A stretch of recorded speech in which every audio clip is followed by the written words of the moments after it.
하나님 말씀은 민수기 22장 35절부터 38절 말씀까지입니다.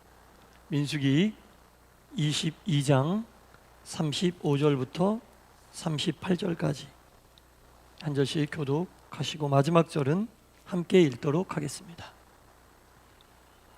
여호와의 사자가 발람에게 이르되 그 사람들과 함께 가라. 내가 내게 이르는 말만 말할지니라. 발람이 발락의 고관들과 함께 가니라.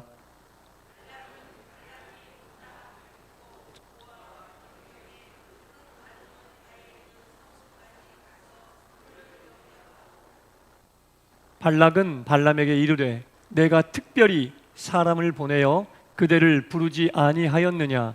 그대가 어찌 내게 오지 아니하였느냐? 내가 어찌 그대를 높여 존귀하게 하지 못하겠느냐?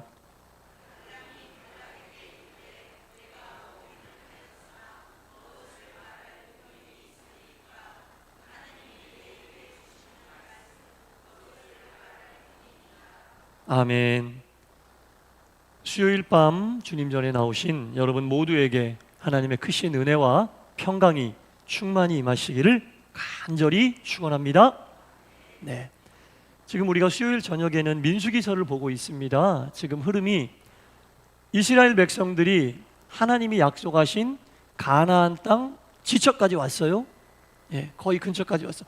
광야 40년 중에 38년을 지나고 39년으로 이렇게 넘어가는 그때쯤 되는데 하나님께서 곧바로 직진하면 바로 가나안에 갈 수 있는데 그 길목에는 모압도 있고 에돔도 있습니다.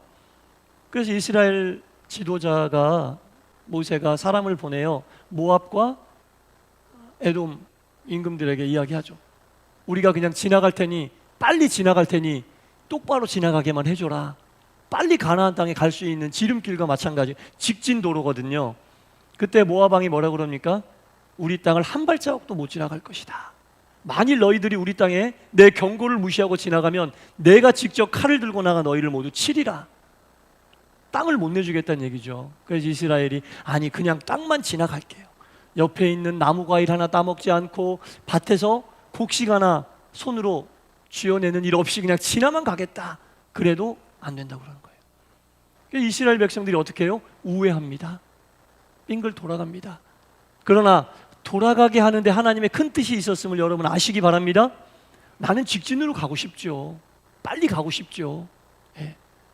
빨리 가고 싶지만 하나님은 돌게 하는데 하나님의 뜻이 있었다는 거예요. 처음에는 이 모압이 이스라엘을 우습게 여겼잖아요. 말을 안 들어주는 거예요.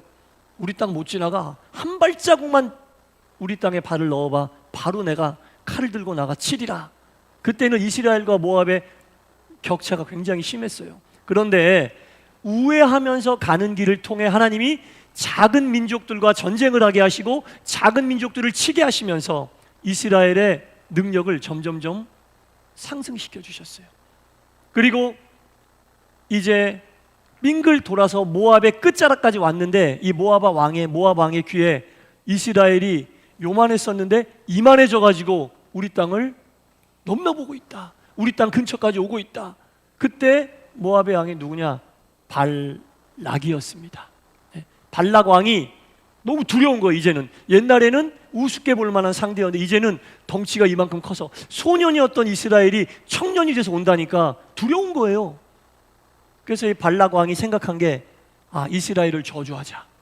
이스라엘을 저주해서 우리가 영적인 싸움에서 이스라엘을 승리하면 이 전쟁은 이길 수 있겠다. 이렇게 생각해서 그때 당시 가장 유명한 무당이었던 발람이라고 하는 무당을 청합니다. 그때 당시 이 모압부터 발람이 있는 곳까지는 한 600km 정도 떨어져 있었어요. 서울서 부산보다 더 길어요. 그 당시에 뭐죠? 통신이 있었겠어요? 교통이 편했겠어요? 600km 떨어지면 평생 안 보고 600km까지 가지도 않을 거예요. 100km만 떨어져. 그런데 얼마나 이 발람이 유명한 무당이냐면 600km 떨어진 그곳에서 야 좀 용하다 이렇게 소문이 나 있는 거예요. 그러니까 발람이라고 하는 무당을 데리고 와라. 그리고 우리하고 대적하게 될 이스라엘을 저주시키자. 용한 무당이 와서 저주하면 우리에게 뭔가 승기가 오지 않겠느냐 이렇게 생각하고 사람을 보냈잖아요. 근데 처음에는 큰 재물을 줘서 보내니까 오고 싶었는데 처음에는 하나님이 가지 못하게 막으십니다. 또 재차 더 많은 재물을 들여서 발람을 초빙하니 이제 발람이 오게 됐어요. 오다가 나귀가 말을 해서 하나님이 막으신 일도 있었지만 결국엔 어쨌든 오게 되었습니다. 결국 오게 됐어요. 그 오게 된 데에는 하나님의 허락하심이라기보다는 발람의 물질에 대한 욕심, 엄청난 재물을 준다고 하니까 그 재물에 대한 욕심으로 하나님이 여러 번 막으셨으나 그냥 밀어붙여서 온 거예요. 밀어붙여서 오게 되었다라는 겁니다. 왜 왔죠?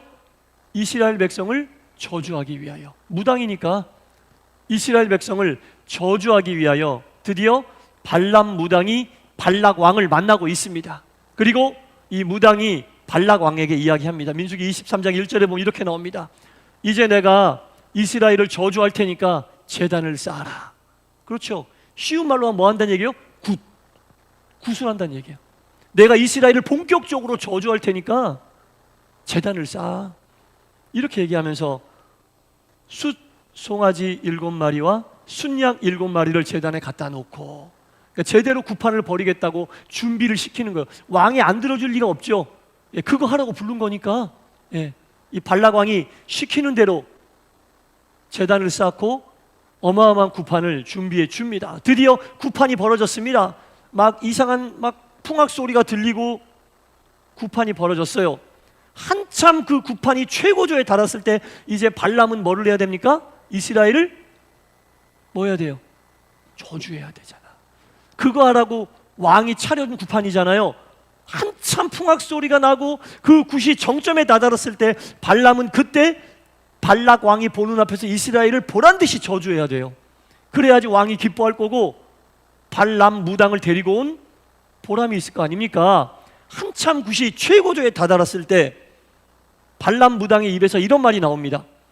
야곱의 티끌을 누가 능히 세며 이스라엘의 4분의 1을 누가 능히 셀고, 야곱의 티끌을 누가 능히 셀 수 있으며 이스라엘의 4분의 1을 누가 셀 수 있겠는가? 이런 얘기를 하는 거예요. 여러분, 이게 무슨 뜻이냐면 하나님의 백성인 이스라엘 백성들은 창대하게 번성할 것인데 누가 그 수를 셀 수 있으며, 하물며 야곱의 4분의 1이라도 셀 수 있겠는가? 4분의 1조차도 너희들은 이스라엘 백성에게 상대가 되지 않는다. 그런 얘기예요. 이스라엘 백성, 야곱의 백성이라고 얘기하고 있지만 이스라엘 백성은 하나님이 택한 백성으로 창대하고 영적으로도 육적으로도 숫자적으로도 창대하게 될 백성인데, 아니 거기까지도 아니고 4분의 1이 와도 너희는 상대할 수 없다. 이렇게 발람의 입에서 나오고, 축복이에요, 저주예요? 축복이에요? 저주예요? 축복이잖아요. 너희는 이스라엘의 4분의 1이 와도 상대 못해, 그 말이에요.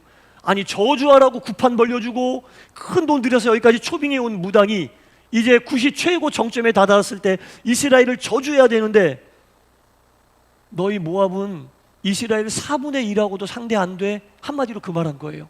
완전히 발락 왕이 어떻게 됐겠어요? 뚜껑이 어떻게 돼? 막 열려. 뚜껑이 막 열려버려.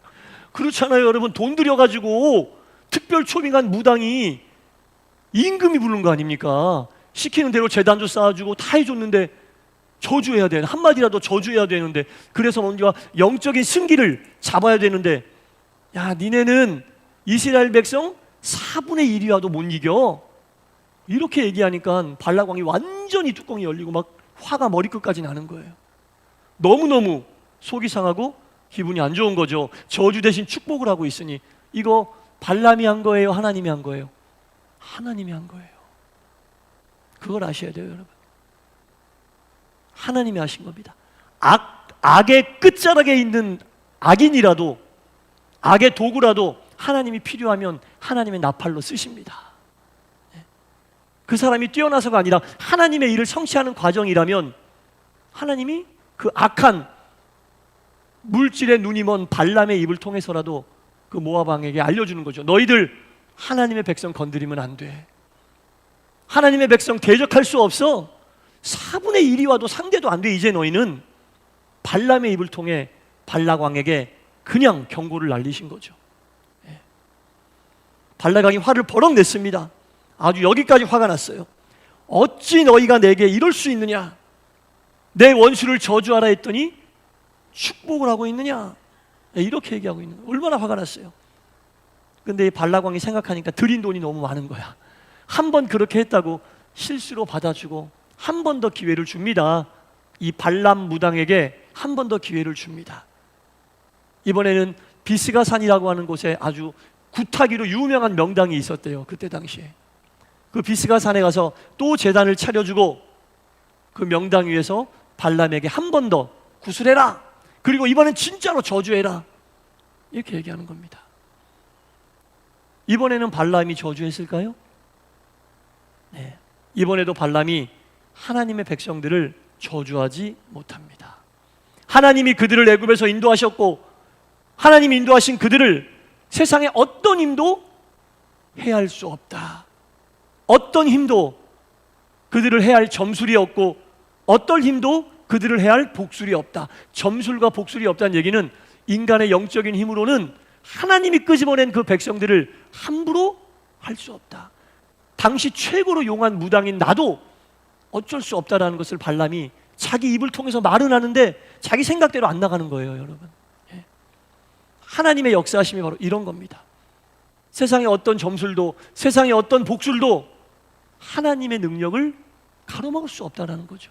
인간의 어떤 지혜도 인간의 어떤 능력도 인간의 어떤 재력도 인간의 어떤 경험도 하나님이 하시려고 하는 일은 막을 수 없다는 거예요. 아무리 힘쓰고 애쓰고 잠 안 자고 고민하고 막 별짓 다 해도 하나님이 막으시면 최고 악의 정점에 있었던 발람을 통해서도 하나님은 하나님의 백성은 못 건드리고 하나님이 하실 일은 브레이크를 걸 수가 없다. 이렇게 말씀하시는 겁니다.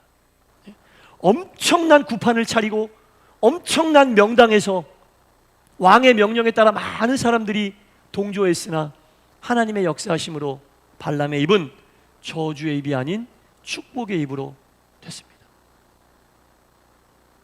인간과 세상의 모든 천마디 만마디 말은 하나님 말씀 한마디에 맥을 못 추는 거예요.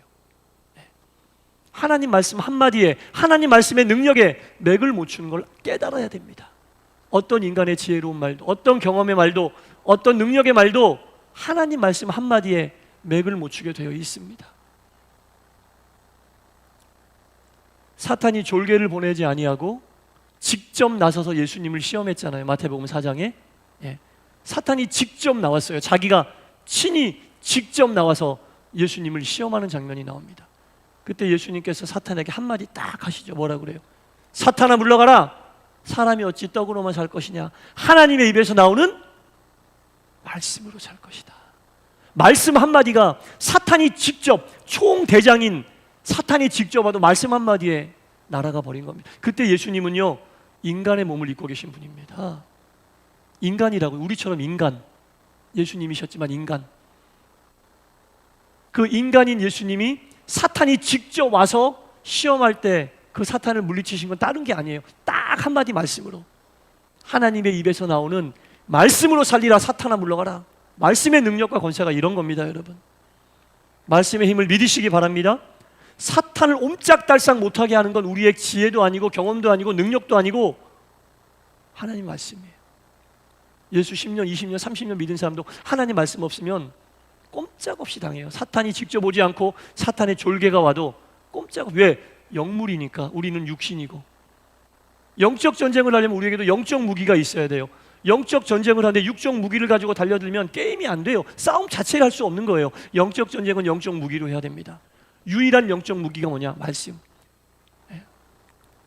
진리의 띠를 띠고 의의 옷신경을 붙이고 복음의 신을 신고 믿음의 방패를 들고 구원의 투구를 쓰고 성령의 검을 들고 그 입술은 진리의 나팔을 불 때 우리가 영적 전쟁에 승리할 수 있는 거예요.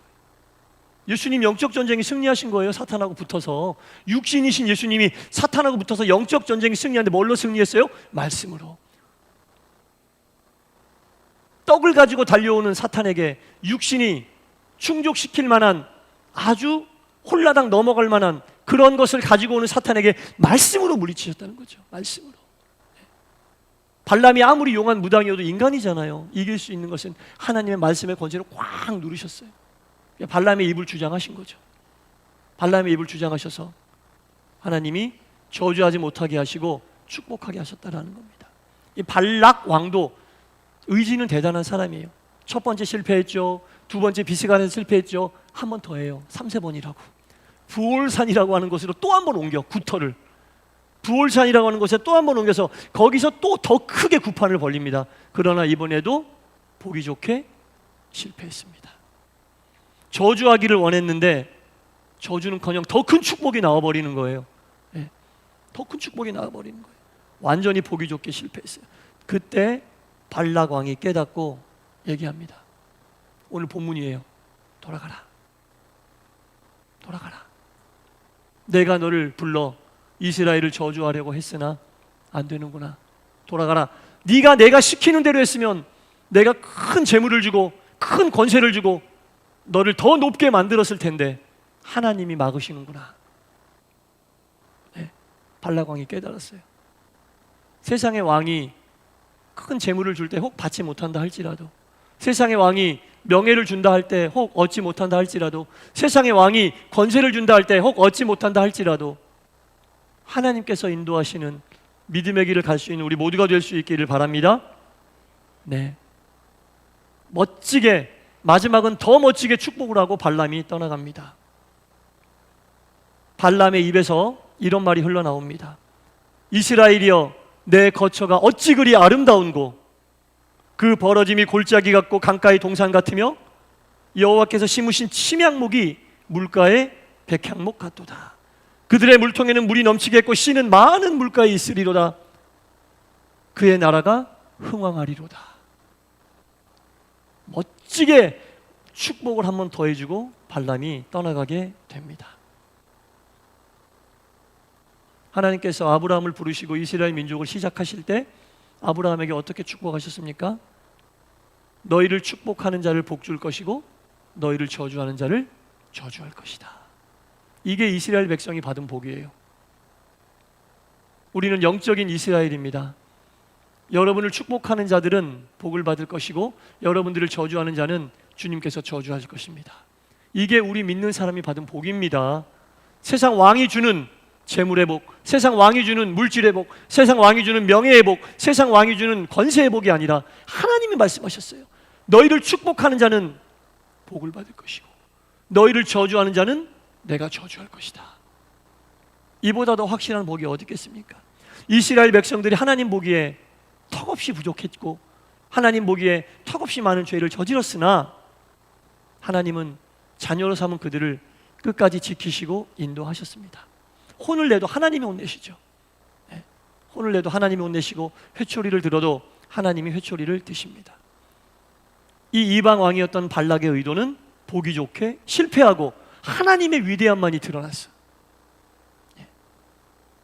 하나님의 백성들, 하나님의 사람, 하나님의 종을 이렇게 저주하고 힘들게 하려는 것은 하나님이 다 쳐버리십니다. 네. 여러분들의 앞길은 탄탄대로예요. 하나님이 여러분들을 축복하시고 여러분들을 축복하는 자를 복준다고 하셨으니까 하나님의 권세는 누구도 건드릴 수가 없는 거죠. 건드릴 수가 없는 거죠. 악한 발락 왕도 하나님의 위대함을 나타내는 능력을 드러내는 도구로 쓰임받을 수밖에 없었다라는 겁니다. 사랑하는 성도 여러분, 하나님의 말씀에 사로잡히시기 바랍니다. 그것보다 더한 능력과 권세는 없습니다. 발락 왕이 무엇을 준다 해도 하나님의 말씀 한마디에 아무것도 할 수 없는 무용지물이 되어버렸어요. 하나님께 사로잡히고 말씀에 사로잡히고 말씀이 인도하는 길로 순종하며 나갈 때 하나님이 여러분들을 위해 준비하고 예비하신 큰 은혜와 복을 온전히 누리며 살게 될 것을 믿으시고 오늘도 더욱 하나님의 말씀에 집중하시기를 간절히 바랍니다. 기도하겠습니다. 발락 왕은 세상의 권세를 가지고 하나님께서 택하신 백성들을 저주하고 그들을 짓누르려고 했습니다. 그래서 악의 도구로 당시 가장 유명한 발람을 불러 하나님의 백성을 저주하려 했으나 세상에서 유명한 그 발람이 어찌 하나님의 능력에 견주기라도 할 수 있겠나이까? 하나님은 그의 입술을 들어 오히려 이스라엘을 축복하게 하시고 발락으로 깨닫게 하십니다. 인간의 능력으로는 하나님을 대적할 수 없다. 말씀의 권세 앞에서는 어떠한 것도 힘을 쓸 수가 없음을 깨닫게 하시고 알게 하셨나이다. 주여, 광야와도 같은 세상을 살아가는 우리들, 하나님이 택하신 영의 이스라엘 자녀임을 잊지 않게 하여 주시옵소서. 하나님께서 택하신 우리를 축복하는 자들은 하나님이 복 주시고 우리를 저주하는 자들은 하나님이 저주한다고 분명히 말씀하셨나이다. 힘들고 어렵고 괴로울지라도 하나님의 축복의 말씀을 붙잡으며 더욱 말씀에 집중하고 하나님께 집중하게 하여 주시옵소서. 예수님 이름으로 기도드리옵나이다. 아멘.